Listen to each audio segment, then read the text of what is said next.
Hey kids, I'm Harry Reasoner, and if you buy that, you'll buy anything. All right, so today, as far as movies that rub my rhubarb, I think we're going to talk about a little one from 1996 called the Ebola Syndrome. Now, last week, yeah, it should have landed last week. I talked about 1993's The Untold Story. Well, once again, director Herman Yau and actor Anthony Wong are back. This almost feels like parody compared to the last one. I got to be honest with you, which I think it's almost like Yao kind of told Anthony. He said, "Okay, come on, we're gonna do this one. This is gonna be more like a spoof on the one we did before." And I'm not gonna try to make that sound nicer than it is. This is a nasty, nasty film. But I'll tell you what. After Ebola syndrome, after the Untold Story, and if I had not waxed poetic enough on that, holy crap, man. Uh, I cannot adequately describe, I don't know, just the feeling of that one, just the nihilism being, I don't know, just between this character murdering this family and continuing with their business, and then I don't know, everything else, and then just the disaster, of these incompetent police officers and incompetent detectives who you think one of these guys is going to get a brain cell and pull something together, and then they don't. uh, Basically, out of sheer luck, they get the guy, but it turns into a miscarriage all the way around. It's kind of like, wow, this is just a spiraling disaster right here. And the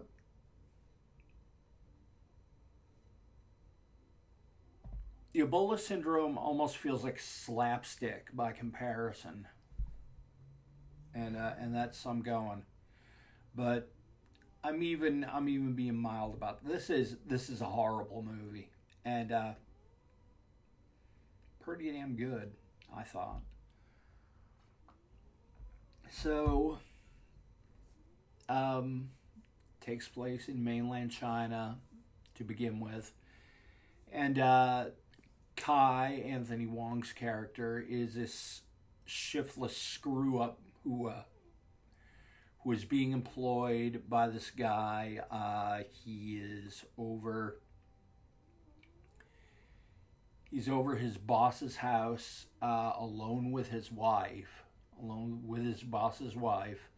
Boss's wife tells the little girl to go play outside. I need to talk with Uncle for a while, and they engage in some extramarital duties, and somewhere around about when that gets going, his employer gets home with a friend or a cousin or something like that, and needless to say, flies off the handle, and the wife screams rape, which happens in those scenarios sometimes, and they basically threaten the guy, beat him up, and threaten to castrate him. And that is when he goes absolutely batshit and murders the entire family. And not just right down to everybody. The little daughter comes in, sees his whole family dead, sees her whole family dead. And Anthony Wong stops just short of hurting her, and he heads out the door. Flees to South Africa and starts a new life for himself as a grunt in a restaurant. Sounds familiar, right? Uh, Owned by in a Chinese restaurant owned by these two fellow expats. This very, really unpleasant, nasty couple, which is not to make the Anthony Wong character sound like he's a good guy. He's not. But the very first time you see him, he's sitting there over a hot stove, hacking through what looks like green onions or asparagus or something, leeks, I don't know, something to that effect. And you get a good look at it, and they dwell nice and long on it until you realize he's chopping up live frogs. And, category 3, you're killing me. I do not do the animal shit well, I must confess. And yeah, later on, you have kind of some tribes out in the wilderness, kind of doing these rituals with chickens, and yeah, buyer beware. This stuff happens in the movie. But, you learn right away the whole kind of dynamic between Kai, Anthony Wong's character, and his employers is his boss tolerates him, his boss's wife despises him, wants to get rid of him, thinks he's no good. At one point they need beef, and so Kai's boss takes Kai out to the country, and they go to this tribe where you can supposedly get beef, the raising cattle, you can get beef cheap. Well, that tribe is being hit hard with Ebola. And it's like, wow, all these people are sick. What's up with that? Yeah, what is up with that? So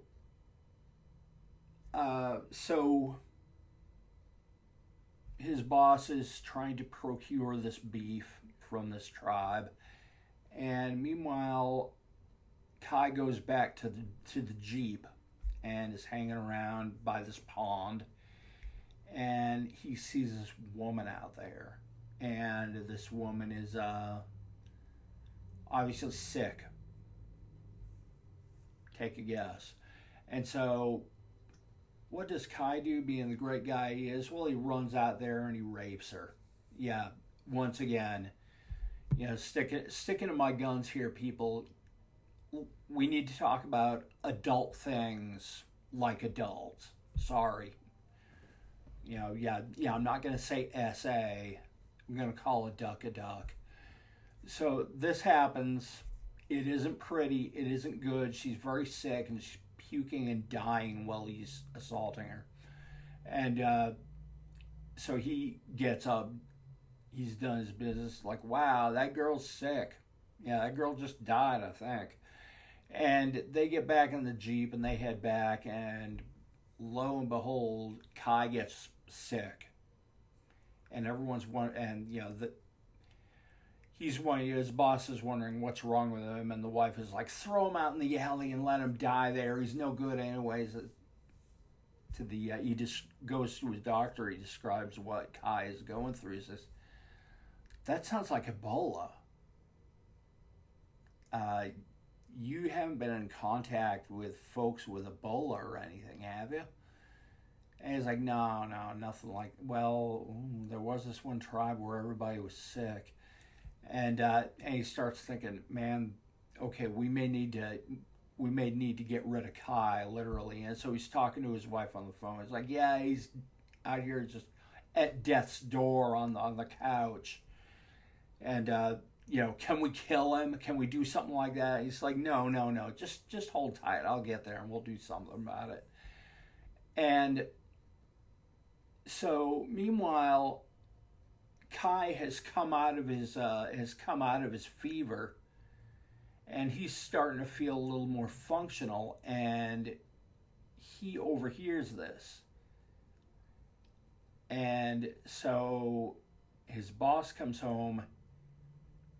He kills both of them and kills a cousin who has come in or something like that. Murders everybody. Chops them up, grinds them up, serves their meat as little sliders and makes a killing in there. It says that they've taken off, they've flown off somewhere, and they're looking to do something or another. He doesn't know, and he just starts selling these. He's come out of his. He is okay. He has contracted Ebola, but he's a carrier. His systems have subsided. He is carrying Ebola, but he's not. But it's not really affecting him past his initial fever. So he can give it. He can transmit it to other people. He himself is fine, and he starts serving people these sliders made up from these people he's lived with and chopped up and whatever, and they're reading these dead people who were exposed to Ebola from this chef or whatever, or cook, who himself is carrying Ebola, and he does real well, makes a killing, like I said, and goes and flies off back to mainland China. Decides to make another go of it. He's got a ton of money. He's going to be a high roller.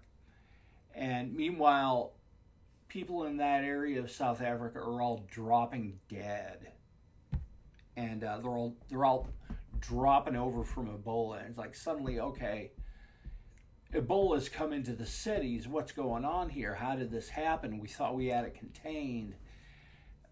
And the police over there are slowly kind of piecing things together.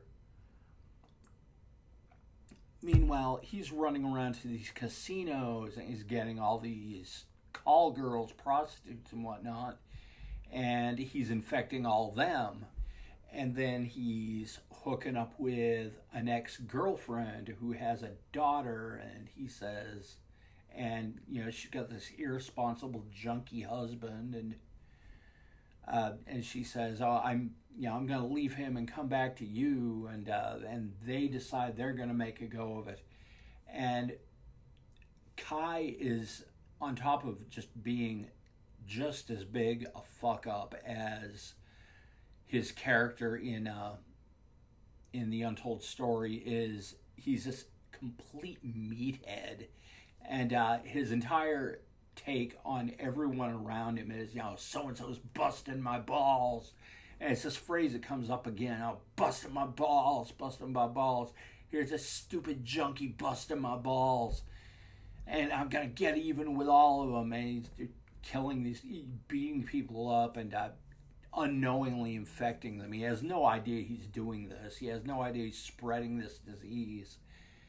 And suddenly, who should see him interacting with other people and everything but the daughter of the people he killed in the beginning? And she freaks out, and she's trying to get the police to try to find this guy.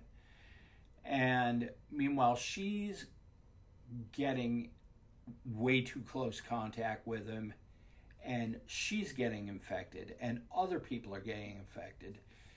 And so in the middle of all this, and all this, mayhem and trouble he's causing in between, the cops finally zero in on him, and he's carrying this little girl, who he's adopting as his daughter or whatever. And it's just like, sir, no, you've got to stop. You have Ebola. You're infecting people all over the place. And Kai's response to this, and get this, is, I have Ebola? Oh, hell yeah. And he goes on a rampage, and he starts spitting at everybody. And the little girl's dropping and having seizures from Ebola in his arms. And his girlfriend, who he's trying to reunite with, is also dropping and having seizures.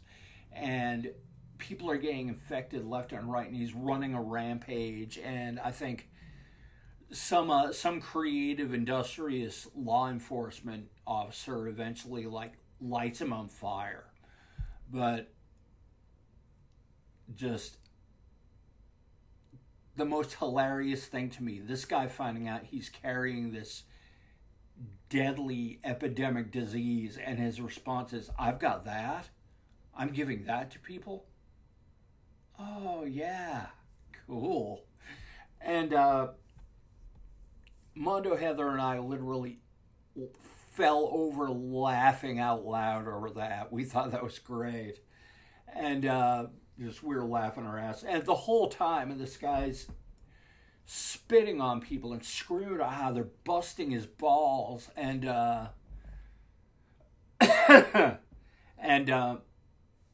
and you know, and they're lighting him on fire, and he's thrashing around, screaming and yelling about how they're busting his balls, and just all these folks busting his balls, and he, you know, tried to get even with as many people who were busting his balls as humanly possible. All I'm gonna say is, boy, if you get the chance to catch this thing, oh, it's terrific. Despite, you know, the horrible animal abuse, and it's just a very questionable movie, but at the same time, you know, category 3, beware, buyer beware. But just something about this, the level of this fuck up of a character who just has this beef against everyone who's busting his balls. I don't know, kind of speaks to our hearts. But I would say, folks, except just watch some good movies, take care, have a good time, and if anybody out there is busting your balls, just sit back and take a few deep breaths. Don't do anything rash. Just have a nice day.